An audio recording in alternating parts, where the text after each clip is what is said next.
Bonjour, Gmara de Ta'anit, on est au chapitre 2 de Ta'anit à la page 15a. Alors, on poursuit notre Mishnah, on venait de la commencer, alors on poursuit directement après les paroles de Rabbi Yehuda que nous avons citées, qui a donc expliqué que Zichronot et Shofarot devaient être juste on répète les bénédictions, mais pas le contenu, d'accord? Le contenu qui se trouve dans les bénédictions de Zichronot et Shofarot, on change en fait le contenu des Zichronot par d'autres textes, et notamment, donc on avait dit un texte, je crois, de Yoël et un texte de Jérémie. Donc, non, un texte des rois, du livre des rois pour les Zichronot et pour les Shofarot, un texte de Jérémie, mais on garde les bénédictions telles qu'elles sont. Alors justement, la Mishnah poursuit maintenant, et on est à cet endroit-là. Ve'omer chotmehem. Et voici qu'ils ont dit, donc les conclusions. On doit dire les conclusions appropriées à ces bénédictions supplémentaires. Donc on a dit qu'on rajoute 6 bénédictions au Shmoneh Esrei, la Hamida, et dans ces 6 bénédictions, on doit rajouter maintenant leurs conclusions, c'est-à-dire la formulation des bénédictions telles qu'elles doivent être dites. Alors il nous explique ici d'ailleurs, parce que ça paraît assez bizarre, effectivement, après une digression pour présenter le point de vue de Rabbi Yehuda, en fait on revient maintenant à la conclusion de l'opinion de Tana Kama, nous explique Rashi. Donc Rashi effectivement nous montre ici qu'à un moment donné on a parlé de Rabbi Yehuda un petit peu comme un cheveu au milieu de la soupe, c'est-à-dire on était en train de discuter de comment ça doit fonctionner, et puis soudain on a rapporté l'opinion de Rabbi Yehuda, mais là on a fini avec l'opinion de Rabbi Yehuda justement, et on revient donc sur... on revient tout simplement sur le texte original, donc de Rabbi Yehuda. Sur le texte du Tana Kama, comme il dit, c'est-à-dire de celui qui a rédigé la Mishnah. Donc, quelle est la manière de conclure effectivement ces 6 bénédictions et avec leur contenu? Alors justement, on y va. Alors, à la Rishona, ou Omer. Alors, pour la première bénédiction spéciale de cette prière, donc dans un cas de jeûne particulier, alors, avant même de démarrer, il y a un commentaire, je ne sais pas pourquoi il nous met des commentaires partout, alors écoutez bien, écoutez bien le commentaire. Donc pour la première bénédiction, il nous précise ici dans l'Artscroll, bien que l'on n'ajoute que 6 bénédictions durant les jours de jeûne, la Mishnah va énumérer en fait 7 conclusions. Donc je vous préviens, on parle de 6 bénédictions, je vous ai rappelé qu'il y en a 6, mais tout d'un coup, on apprend par le commentaire qu'en fait la Mishnah va nous en présenter 7 en réalité.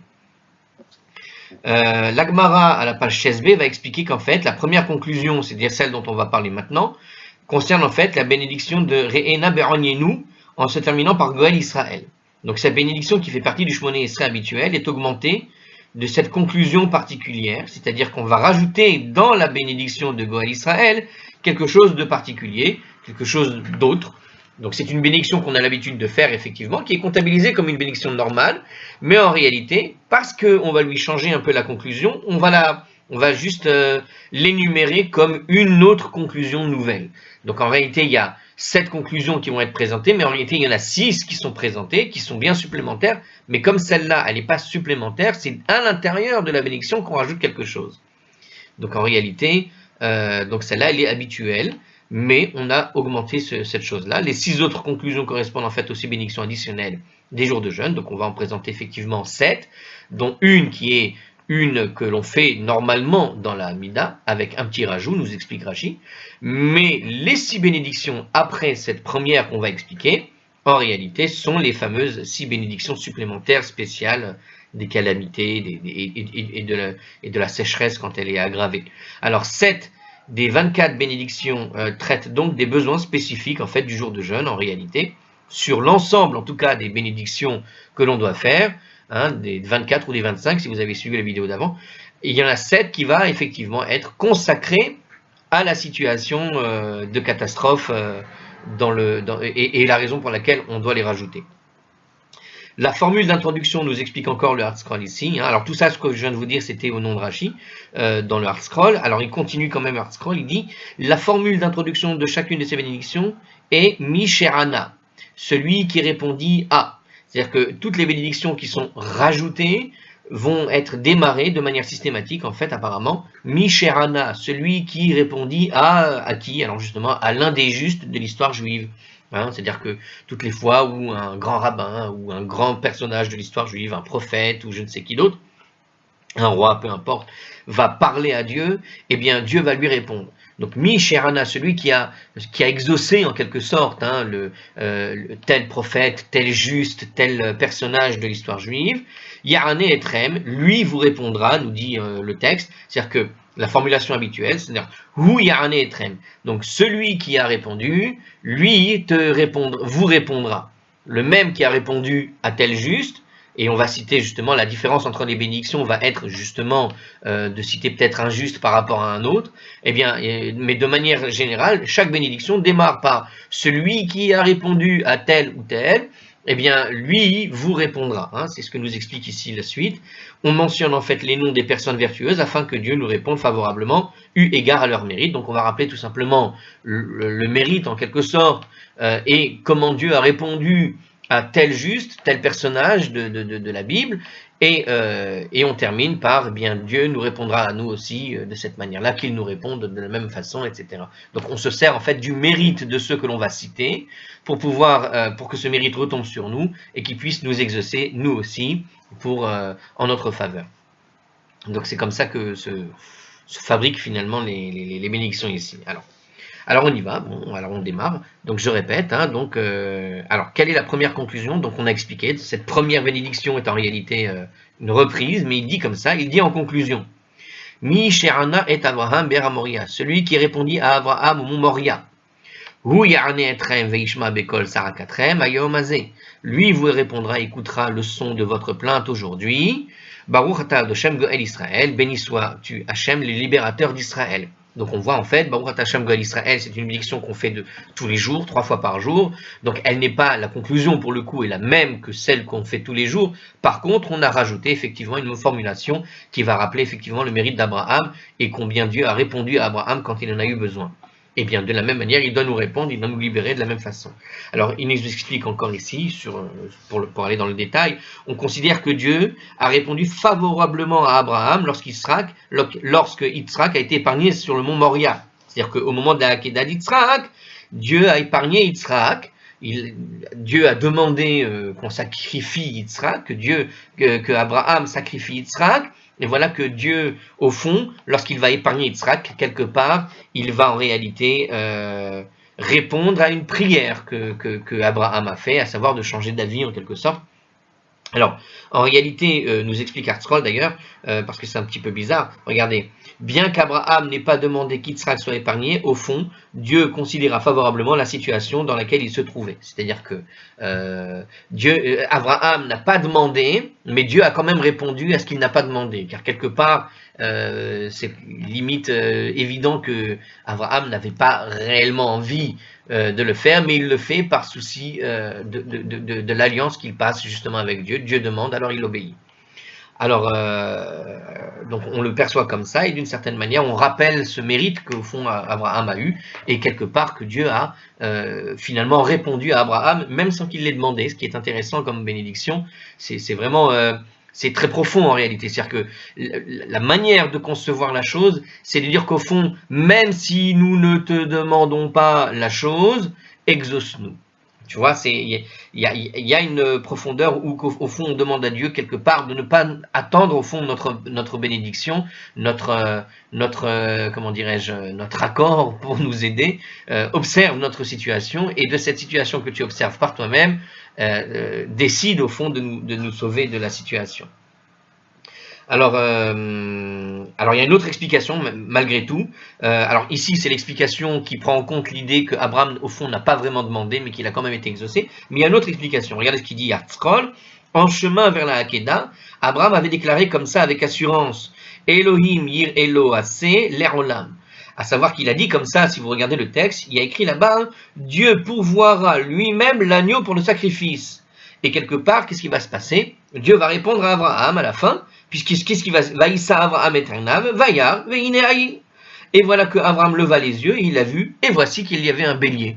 Donc il y avait un bélier qui était là-bas, à l'endroit qui était prévu pour le sacrifice. Il avait attaché Yitzhak, et puis soudain, il y a un bélier qui est là.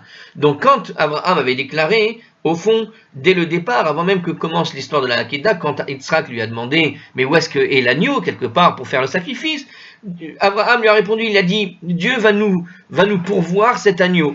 D'accord? En réalité, il y avait une allusion qu'avait fait Abraham dans une des explications, c'est de dire qu'Abraham a fait une allusion en disant que c'est toi le sacrifice, malheureusement, mais, mais on voit que finalement, lorsqu'il a dit ça à Yitzhak, quelque part, il y a dans la formulation de la réponse d'Abraham à son fils Yitzhak, quand il lui a demandé où se trouve l'agneau, quelque part, il a demandé à Dieu de lui fournir de quoi faire le sacrifice, et donc d'une certaine façon de remplacer le sacrifice d'Yitzhak par autre chose. Et il s'avère qu'il a trouvé finalement un agneau. Et bien donc, quelque part, il a trouvé un bélier.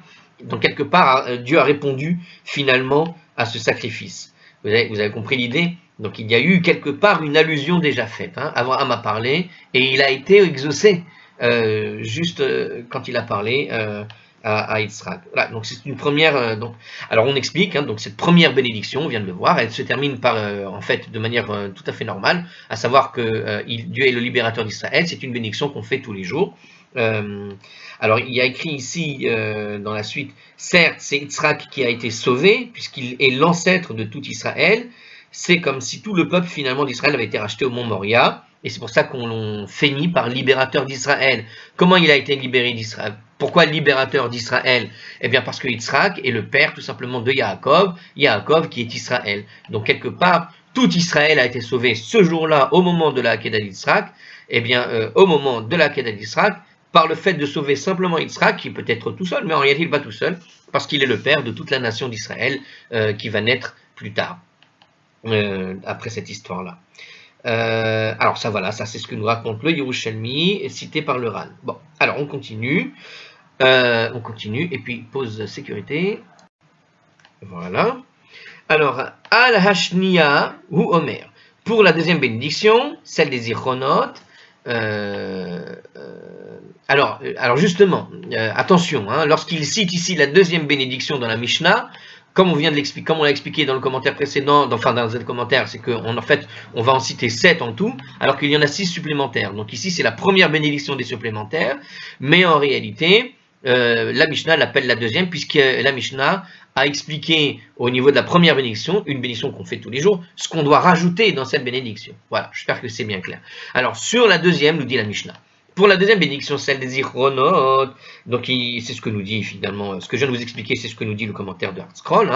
Alors, il dit en conclusion, Mi she'ana et avotenu al yamsuf, hu ya'ane etrem veishma kol sa'akatrem ayom hazeh, baruch atah Hashem zocher ha'nishkachot. Qu'est-ce que dit la bénédiction? Voilà, je vous la traduis. Celui qui répondit à nos ancêtres à la mer des joncs, c'est la mer Rouge, comme elle est malheureusement mal appelée au niveau de la sortie d'Égypte, c'est lorsque le peuple d'Israël va traverser la mer et que la mer s'est séparée en 2, en 3, en 12, ça dépend des versions. Donc lorsque la mer s'est séparée, pour permettre le passage des enfants d'Israël au moment de la sortie d'Égypte, c'est le fameux passage de la mer, ce qu'on appelle la mer des joncs en hébreu, c'est ce que les gens ont pris l'habitude d'appeler la mer Rouge ou la mer, je ne sais pas quel nom on lui a donné, je ne me rappelle plus. En tout cas, en hébreu, on ne parle pas de la mer Rouge, mais on parle en réalité de la mer des joncs qu'on a située plus ou moins comme étant la mer Rouge, bon, peu importe. Alors, je répète, celui qui répondit à nos ancêtres, donc au moment du passage de la mer, à la mer des joncs, lui vous répondra, écoutera le son de votre plainte aujourd'hui. Béni sois-tu Hachem qui se souvient des oubliés. Alors les oubliés ici, alors on y va. Il s'agit d'une conclusion appropriée pour la bénédiction des Zichronot. Pourquoi? Parce que Dieu se souvient de nos ancêtres qui avaient été, en quelque sorte, oubliés en Égypte. Puisqu'il y est écrit d'ailleurs plusieurs fois, et Dieu se souvint, il le dit, voilà, durant de nombreuses années au point de désespérer d'être libéré. C'est pourquoi il est dit dans l'Exode, va ezkor et beritier, et je me suis souvenu de mon alliance, nous dit Rashi. Donc, et comme Dieu s'est souvenu de l'alliance et que ça faisait 200 ans qu'ils sont prisonniers de l'Égypte, d'une certaine manière, ils ont ressenti qu'ils avaient été oubliés. Donc, la manière de terminer cette bénédiction, elle est assez terrible. Elle dit Baruch atah Hashem, celui qui se souvient des oubliés, parce que des fois on a l'impression que Dieu nous a oubliés. Alors, et comme la Torah parle de Dieu qui se souvient de l'alliance, qui se souvient du peuple, qui se souvient de tel personnage, donc à un certain moment on a parfois l'impression que Dieu oublie. Donc béni soit Dieu qui se souvient de ceux qui sont parfois oubliés. Dans Tosfot là-bas, il mentionne que la conclusion de cette bénédiction est en fait Zocher Aberit, qui se souvient de l'alliance. Alors vous vous rappelez qu'on avait expliqué que les Zichronot, la conclusion correspond et en réalité à la conclusion des bénédictions qu'on fait à Rosh Hashanah. Or, à Rosh Hashanah, on ne dit pas qui se souvient des oubliés dans les Zichronot, mais on dit ce que dit Tosfot. Ici, là-bas, il explique, Tosfot, enfin dans le commentaire, il nous explique que Tosfot nous rappelle qu'en réalité, on ne dit jamais, parce que c'est effectivement, j'avoue que c'est assez bizarre de dire il se souvient des oubliés, c'est pas très... comment dire, c'est pas très flatteur pour celui qui est oublié, en tout cas. En tout cas, Tosfot nous rajoute, il faut savoir qu'on ne dit pas comme ça la bénédiction, normalement on la termine autrement, on dit Zocher Aberit, qui se souvient de l'alliance, et c'est effectivement de cette façon qu'on termine cette bénédiction lorsqu'on la lit le jour de Rosh Hashanah. Hein. On dit Zocher Aberit et pas Zocher Anishkachot, hein, ceux qui ont été oubliés. Alors on continue, à la Shilishit. Alors sur la troisième, qu'est-ce qu'il dit? Pour la troisième bénédiction, à la Shilishit ou Omer, il dit... Alors, sur la Shlichit ici, alors pareil, donc c'est-à-dire la deuxième bénédiction supplémentaire, donc il va nous faire apparemment un commentaire à chaque fois qu'on va faire comme ça, donc je répète, quand il dit première, deuxième, troisième, etc., il va aller jusqu'à 7, alors qu'il n'y a que 6 bénédictions supplémentaires. Donc en réalité, il faut tout décaler d'une bénédiction, tout simplement parce que la première, je répète, c'est en réalité une bénédiction qu'on fait tous les jours, mais à laquelle on a rajouté une phrase qui n'était pas là. Ok, donc la troisième qui est la deuxième, et donc les shofarot, pour le coup, qu'est-ce qu'il dit en conclusion? Mi she'ana et Yehoshua bagilgal, hu ya'ane etrem ve'ishma bekol sa'akatrem hayom hazeh, baruch atah Hashem shomeat teruah. Celui qui a répondu à Josué à Gilgal. Alors qui est Josué à Gilgal? Eh bien, ça concerne en fait le fameux épisode de Josué, lorsqu'il y a eu l'épisode de Jéricho. Vous connaissez tous cette histoire où Josué est arrivé avec le peuple d'Israël, pas longtemps après la mort de Moshe. Eh bien, lorsque Josué est rentré en Israël, la première étape de la conquête de la terre d'Israël a été Jéricho. Et qu'est-ce qui va se passer? Jéricho va s'effondrer grâce au son du shofar. Ça concerne, nous explique donc Artscroll et Rashi à travers Artscroll, l'effondrement miraculeux des murailles de Jéricho provoqué par le son du shofar. Ça constitue une conclusion appropriée à la bénédiction des shofarot. Car au fond, on va dire justement à la fin, qui écoute la teroua, qui écoute la sonnerie, donc le peuple a sonné le shofar, et par le son du shofar, les murailles se sont effondrées. C'est-à-dire que la prière a été entendue lorsqu'il y a eu besoin, grâce au son du shofar. Et bien pareil ici, on a une bénédiction qui est parfaitement appropriée à l'idée du shofar. Donc il nous explique encore, Josué est décrit ici comme étant à Gilgal, tout simplement parce que c'est là qu'Israël campait au moment de la bataille de Jéricho. Donc Josué de Gilgal, de à Gilgal, il était à Gilgal pour faire la prière, il n'était pas encore évidemment à Jéricho. D'accord, ils étaient en face. Puisqu'ils n'étaient pas encore ils étaient en train de la conquérir. Donc c'est pour ça qu'il est à Gilgal au moment de la bataille de Jéricho. Il n'est pas encore à Jéricho, parce qu'ils sont à l'extérieur de Jéricho. Ils campaient, en tout cas le campement des Juifs était à Gilgal et pas à Jéricho. Et ils vont aller vers Jéricho, ils vont tourner autour de la muraille en sonnant du shofar 7 fois, si je me rappelle bien, et la muraille va tomber. Donc béni soit Dieu qui a écouté les plaintes, nous dit le texte justement de la bénédiction. Je répète la traduction, celui qui répondit à Josué à Gilgal, lui vous répondra et écoutera le son de votre plainte aujourd'hui, béni soit Dieu Hachem qui écoute la plainte du shofar. Alors on continue. À la Révi'it, on ne va pas faire 36 fois le commentaire sur les 4e, 5e, etc. Donc ça va aller jusqu'à 7. Hein. Alors à la Révi'it ou Omer, maintenant pour la 4e, qu'est-ce qu'on va dire? Il va faire une conclusion qui est la suivante. Mi she'ana et Shemuel bamitzpah, hu ya'ane etrem ve'yishma bekol tzarakatrem hayom hazeh. Baruch atah Hashem shomeat tzaraka.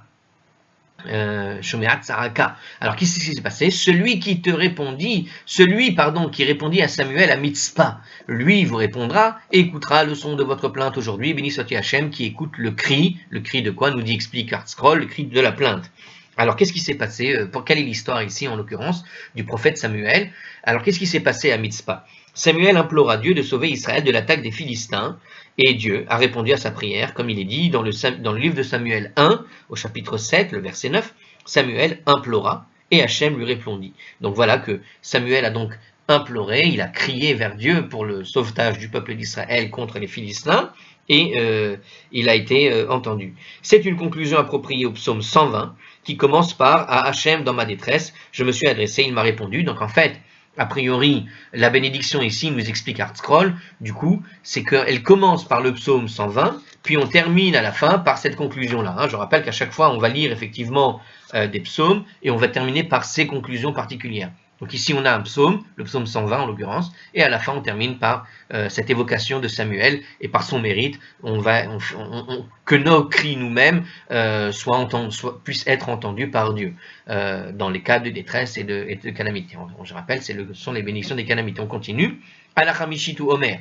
Pour la 5e bénédiction, alors ArtScroll nous précise ici, pareil, que c'est le psaume maintenant 121 qui sera lu. Il dira en conclusion, alors c'est ArtScroll qui nous le dit, mais je pense qu'on l'avait... Oui, on l'avait déjà cité, je pense, un peu plus haut. On l'avait dit ça déjà dans la Mishnah. Alors, pour le coup, ici, donc, dans la 5e bénédiction, avec le psaume 120, on lit le psaume 120 et à la fin, on termine par cette conclusion. D'accord? Alors, comment on termine? Mi she'ana et Eliyahu be'ar Carmel, ou ya'ane etrem ve'ishma be'kol sarakatrem ayom mazeh. Tiens, c'est étrange parce que Shomea Tefila, normalement, c'est aussi une bénédiction qui ne devrait pas être supplémentaire, puisque cette bénédiction, on la fait tous les jours aussi. Et alors, on va voir ce que va nous dire comme commentaire là-dessus. Alors, je vous la traduis quand même. Celui qui répondit à Élie au mont Carmel, lui vous répondra et écoutera le son de votre plainte aujourd'hui. Béni sois-tu Hachem qui écoute la prière.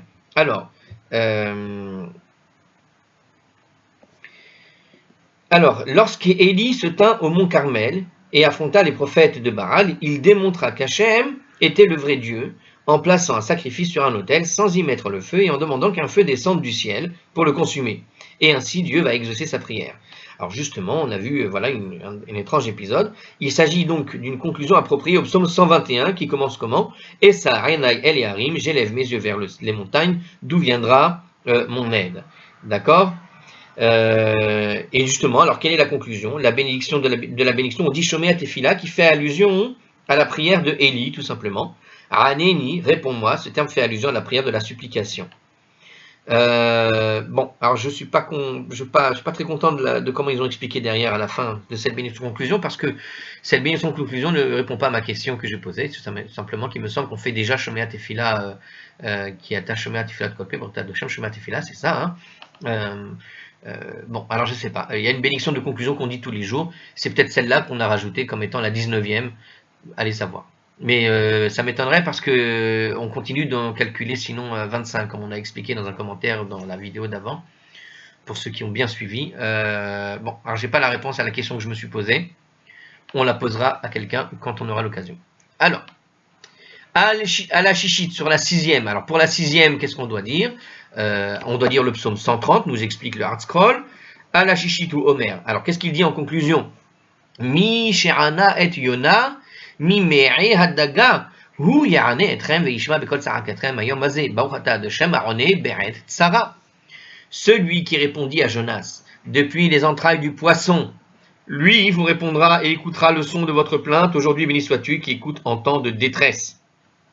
Donc on rajoute la bénédiction de Beret Sarah, et on y rappelle dedans l'histoire de Yona. Vous connaissez tous l'histoire de Yona. Eh bien, n'oubliez pas que dans l'histoire de Yona, à un moment donné, Yona s'est retrouvé dans une position très délicate, à savoir qu'il était dans ce bateau qui a failli couler, et qu'il a dit aux gens de le jeter du bateau, parce qu'au fond, le bateau risquait de chavirer à cause de lui qui avait refusé l'ordre de Dieu.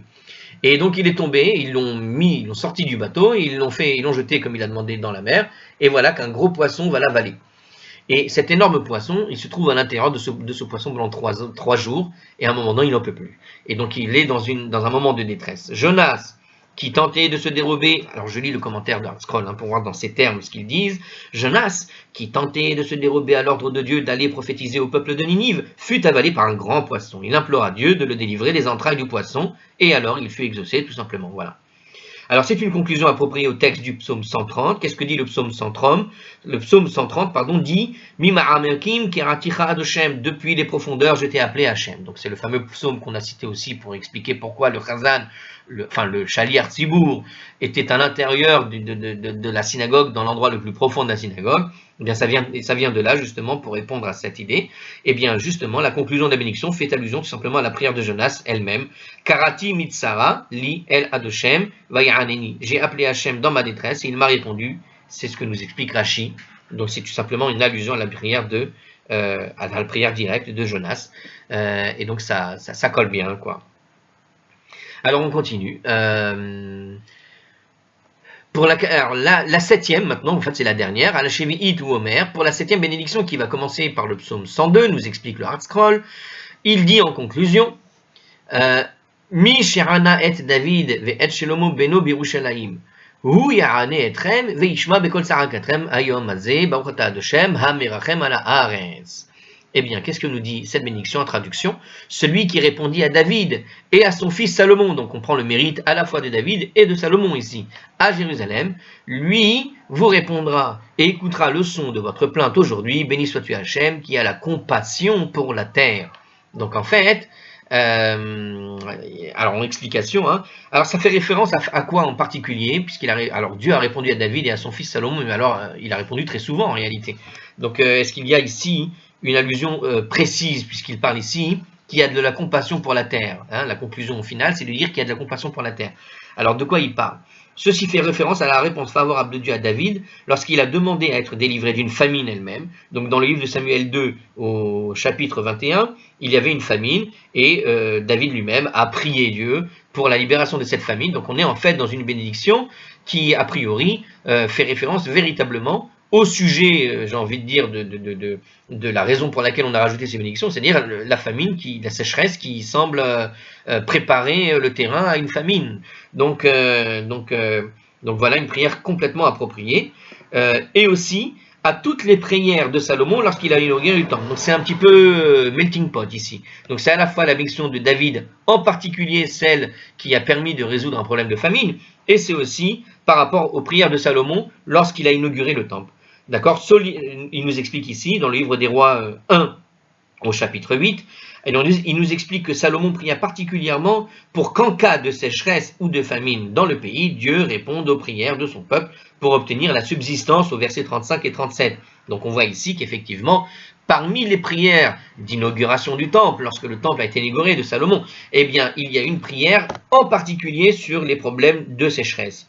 Donc, ou de famine. Donc on est vraiment dans le sujet de ces bénédictions-là, les raisons pour lesquelles elles ont été vraiment établies et pour lesquelles on rappelle ici les mérites des uns des autres. On voit ici en particulier donc David et Salomon qui rappellent véritablement le sujet du jour, la situation catastrophique à cause d'une sécheresse qui commence à prendre et qui peut conduire à une famine.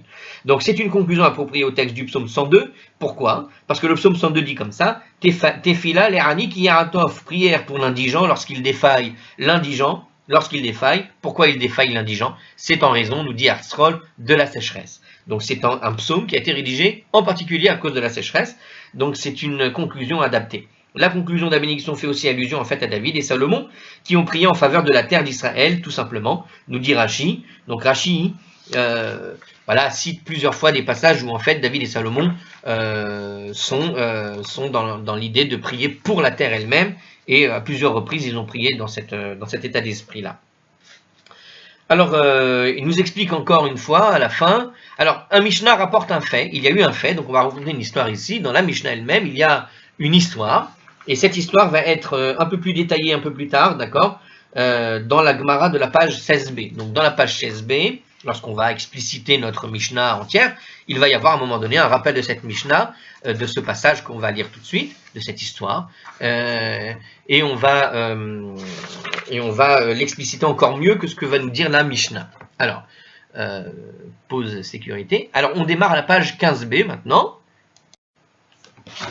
Et on y va. Bimé Rabbi Chalafta. Bimé Rabbi Chalafta, à l'époque de Rabbi Chalafta, vers Rabbi Hanania ben Teradion, et à l'époque de Rabbi Hanania ben Teradion, donc c'est les mêmes périodes. Alors, ils nous disent ici, ils ont fait un ma'asé, d'accord, bien que le terme ma'asé fasse en général, alors oui, j'ai oublié de dire le début du passage, ma'asé.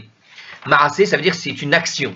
Et justement, c'est pour ça qu'il y a une explication ici. C'est parce qu'en réalité, le terme Marassé fait en général allusion à un événement précis, à quelque chose, une action, quelque chose de donné, précis.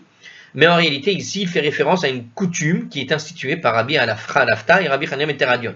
Donc en réalité, bien que le Ma'aseh, dans le terme de la Mishnah, fait référence à un événement précis, ici, dans notre cas de la Mishnah, il fait référence en réalité à une coutume qui a été établie par ces deux rabbinim qu'on vient de citer. Donc chacun a fait cette chose-là, ils ont installé une coutume dans leur communauté, chacun dans sa communauté en réalité. Et pour l'information, dans le commentaire, il nous explique ici que Rabbi Khalafta était le père de Rabbi Yossé. C'est ce que nous explique Rashi quelque part à la page 15a précédente, dans un des Rashi. Alors on y va. Qu'est-ce qu'ils ont fait alors justement Rabbi Khalafta et Rabbi Hanina ben Teradion? She'abad echad lifnei ateva. Il est arrivé que l'un est arrivé devant la teva. Moi je dis la teva parce que j'aime pas la traduction de l'arche ici. En fait la traduction, vous savez pourquoi ils disent l'arche ici? C'est toujours pareil. Que je vous l'ai déjà expliqué, mais maintenant je viens de comprendre effectivement pourquoi ils le traduisent comme ça. Chez les Ashkénazes, lorsque l'on va faire le Shaliach Tzibour, plusieurs fois, j'ai déjà expliqué, mais je répète que Hard-Scroll est un livre qui a été rédigé par des Ashkénazes, et donc comme les Ashkénazes, ils ont l'habitude, la coutume de passer devant, de mettre le pupitre du Chazan, du Shaliach Tzibour, ils le mettent précisément dans un coin juste à côté de l'arche où se trouve effectivement ce qu'on appelle l'arche, l'armoire, où se trouve le Sefer Torah. Et donc, il s'avère que ici, c'est pas ce qui est écrit en hébreu. En hébreu, ils te disent, lorsqu'il arrivait que quelqu'un est passé devant la teva. Or, la teva, dans le langage séfarade, c'est pas l'endroit où on place le Sefer Torah, mais c'est l'endroit où on pose le Sefer Torah lorsqu'on va le lire. Ce qui fait que c'est toute la différence entre les synagogues ashkénazes et les synagogues séfarades. Je vous l'explique comme ça, vous le saurez, même si j'ai déjà expliqué, mais c'est parce que ça m'amuse de voir cette traduction-là. La teva, dans le langage séfarade, c'est en réalité le pupitre lui-même. C'est-à-dire, c'est l'endroit au milieu de la synagogue, en général, dans un endroit bien exposé, où l'on va poser le Sefer Torah au moment de la lecture. D'accord? Vous pensez bien que le séfarade, ou même les ashkénazes, ne vont pas poser le Sefer Torah et le laisser à l'intérieur de l'arche pour le lire depuis l'arche. Non, ils vont le mettre aussi sur une teva. D'accord? Sur un pupitre placé au milieu de la synagogue.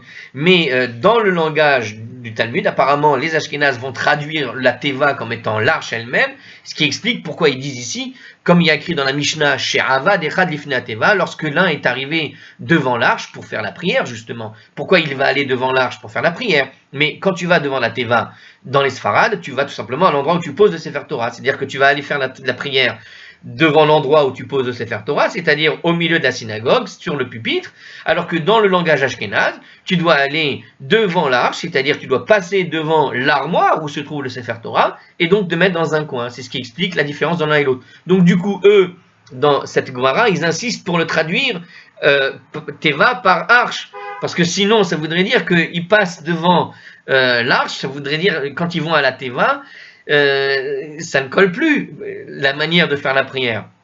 Donc ils ont une manière de comprendre le mot Teva comme étant effectivement une boîte, et c'est vrai que Teva signifie aussi une boîte, attention, pas se tromper, la Teva dans la Torah, la Teva de Noach, par exemple, c'est le gros bateau, c'est une espèce de boîte, quoi. C'est bien la dimension d'une arche.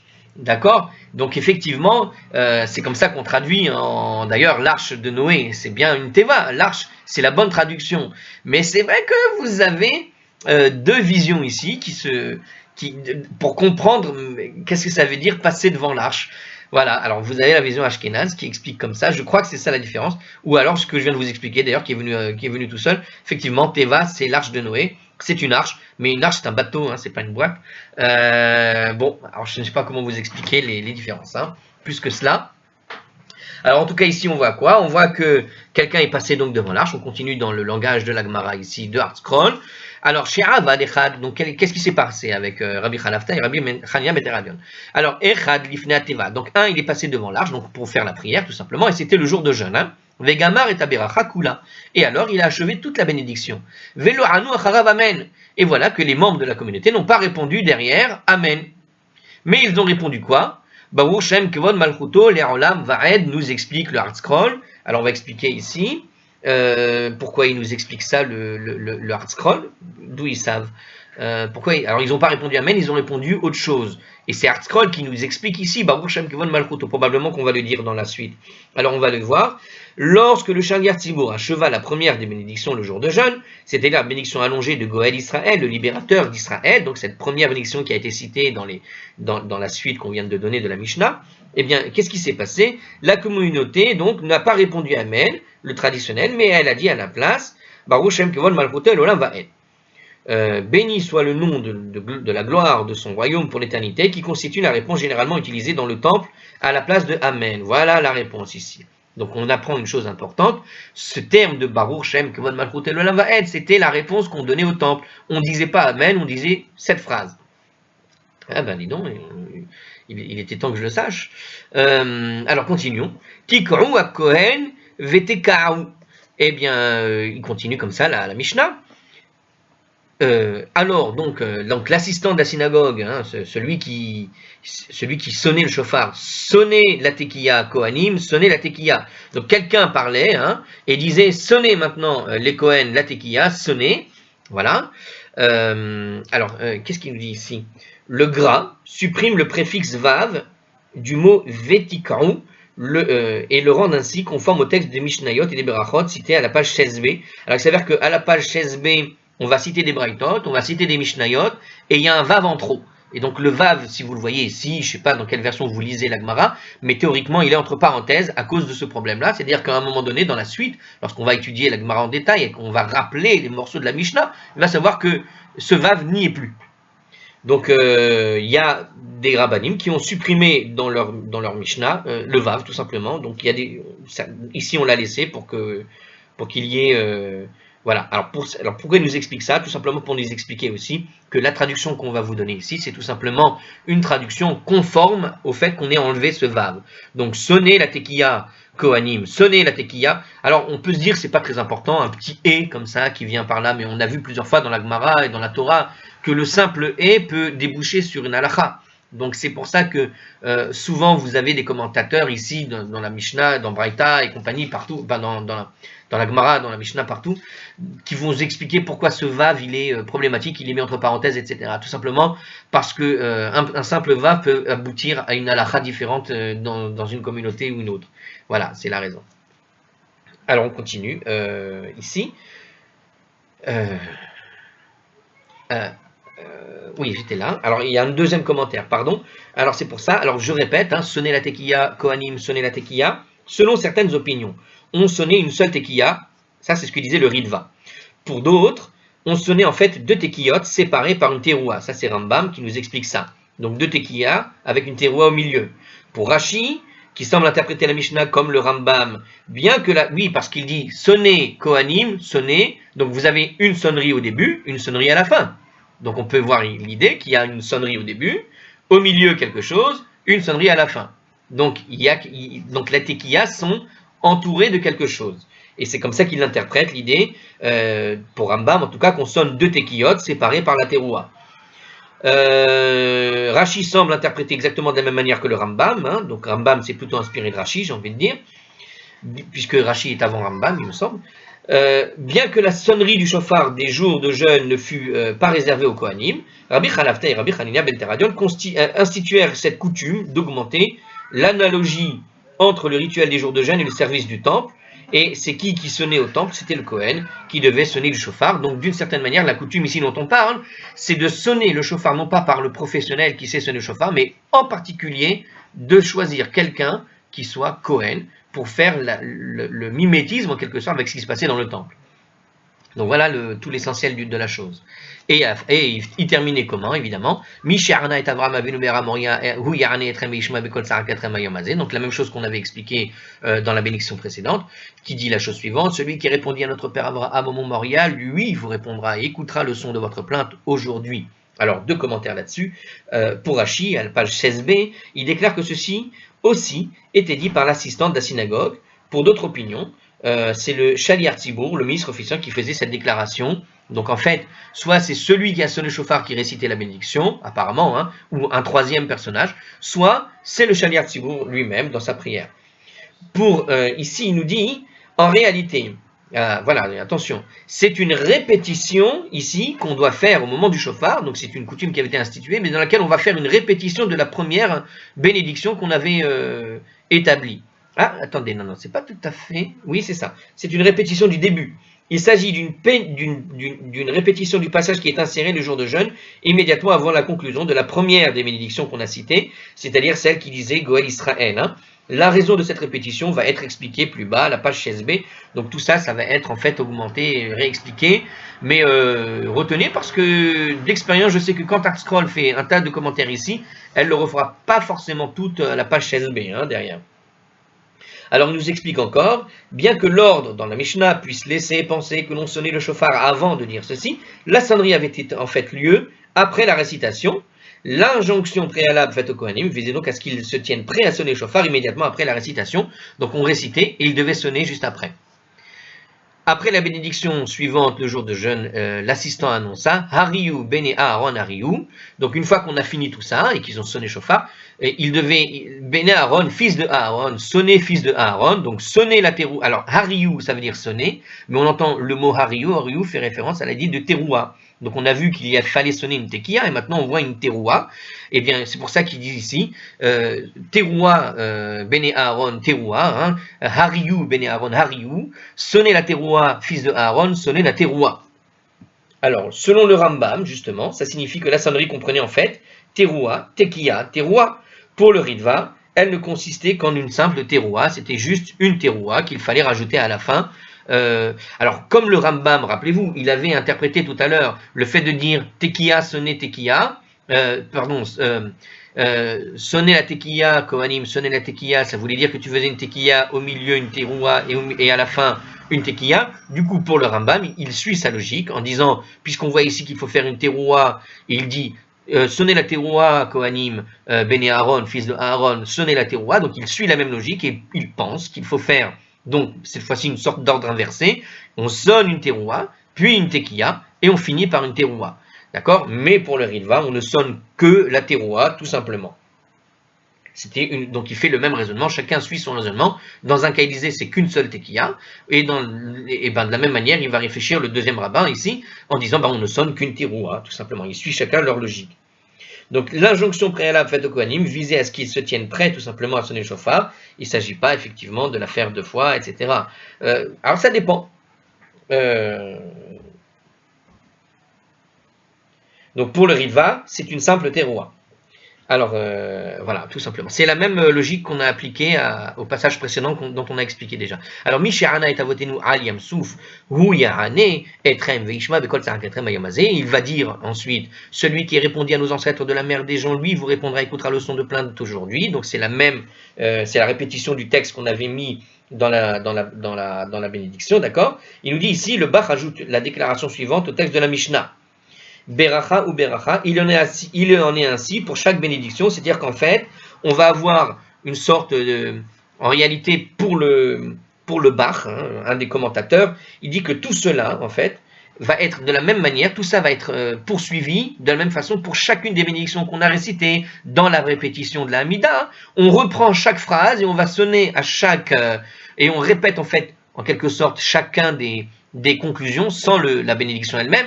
On répète chacune de ces conclusions et à chaque fois on va en quelque sorte passer d'une teroua, puis ensuite une tekiya, puis une teroua, et entre chaque teroua et tekiya, on dit la phrase clé qui demande d'implorer la miséricorde en fonction du mérite de nos ancêtres à qui il leur est arrivé les choses, etc.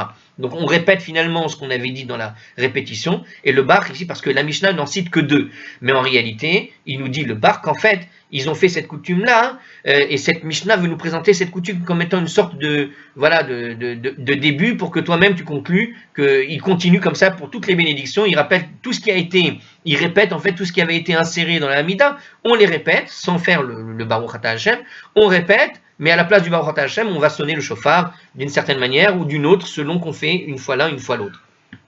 Alors, donc le rituel ici nous explique encore un autre commentaire. Bon, voilà, bon, c'est ce qu'il nous explique ici. Non, c'est bon. Alors, Ursheba Davar Etzel Chachamim Omrim, Ameru, lorsque l'affaire arriva devant les sages, lorsqu'ils ont entendu ce que faisait Rabbi Khalafta et donc Rabbi Hanania, leurs coutumes qui ont été installées chacun dans leur communauté, et ça est arrivé aux oreilles des sages. Qu'est-ce qu'ils ont dit? Lo haynu nagin ken, ela besha'ar mizrach ou behar habayit. Nous n'avions l'habitude de répondre de cette manière, c'est-à-dire de répondre Baruch Shem Kevod Malchut Elohim Vaed, plutôt que de Amen, qu'au niveau du portail oriental et sur le mont du temple. C'est Hartzkol qui nous explique ça, parce que tel qu'on n'aurait pas compris comme ça. En tout cas, ici, il nous explique de cette façon. Il nous dit que la différence avec le Amen et Baruch Shem Kevod Malchut Elohim Vaed, cette coutume qui avait été faite, en répondant par Baruch Shem Kevod Malchut Elohim Vaed à chaque fin de répétition, comme ça, eh bien, en fait, ça ne se faisait que dans le portail oriental et sur le temple. Alors, de quoi on parle? Lorsque nous prions à l'époque où tout le monde faisait la prière dans le temple, sur le mont du temple, et on entrait par ce qu'on appelait le portail oriental, d'accord? Donc c'est une porte de l'ouest. Rashi, c'est Rashi qui nous explique, sur Rosh Hashanah, à la page 27a, il explique que cela signifie que sur le mont du temple, au niveau du portail oriental, le Rambam lui explique, lorsqu'il récitait la prière à Jérusalem, il s'assemblait sur le mont du temple, face au portail oriental, c'est un petit peu l'idée du kotel, hein. Donc on faisait la prière à l'endroit avant de rentrer, en réalité, on s'agglutinait autour du temple, en quelque sorte, et on faisait toutes ces prières en face du temple, et non pas à l'intérieur. Alors certains disaient à l'intérieur du portail, d'autres à l'intérieur du temple. Bon, vous avez plusieurs versions ici, mais ça ne change pas au fait que ça ne se faisait, les sages disaient, ce genre de choses ne se faisait que quand on était au temple, et pas ailleurs, en quelque sorte. Est-ce que ça veut dire qu'ils sont d'accord ou pas d'accord? Ça ne le dit pas, ça va demander des commentaires. Bien, je vais faire la pause, peut-être. Alors, on va s'arrêter là, on continuera la Mishnah encore un peu plus tard. La Mishnah est très très très longue, et je vous dis à la prochaine.